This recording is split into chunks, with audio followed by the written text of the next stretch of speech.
Der Sevi möchte einen Vogelhof viechlos machen, aber da haben die anderen alle dagegen. Danach möchte er einen Brunnen graben und damit Felder wassern. Und etliche Bauern vom Maschinenring möchten da auch mit da.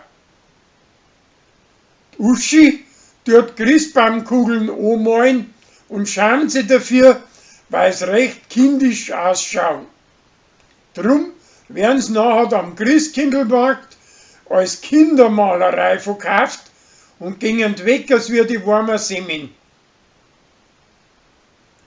Der Pfarrer möchte bei der Feuerwehr mit da, aber Tina ist da schwer dagegen, weil ihrer nicht verzapft hat, was mit der Sarah los ist. Schließlich tut er aber da mit und sie werden wieder halbwegs gut miteinander. Uri braucht fürs Krippel ein Schaf und der Philipp versteht das falsch und schnitzelt ein Groß.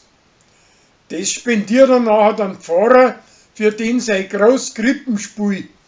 Und für die Uri macht er nur ein kleines auch.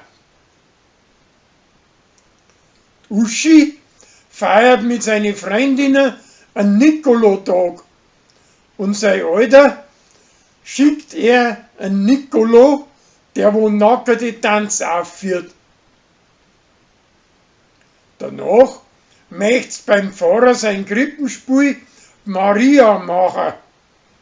Aber der Pfarrer nimmt statt ihrer lieber an Rolli sein preußische Gspusi, samt denn, dass die lutherisch ist.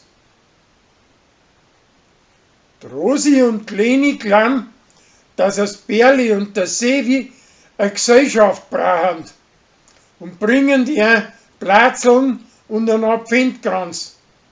Aber das kommt bei denen nicht gut an. Der Gregor kommt wieder zurück aus Indien und hat sich eine Schönheitsoperation machen lassen, dass er wieder so ausschaut, als wie vor 2 Jahren. Und eine neue Frisur hat er auch. Von der IHK kriegt er aber schwere Anstände, weil er beim Joshi seiner Ausbildung schwere Fehler gemacht hat. Und darum kann es sein, dass er ihn rausschmeißen muss. Und denn sein Lehr ist nachher auch beim Teufel.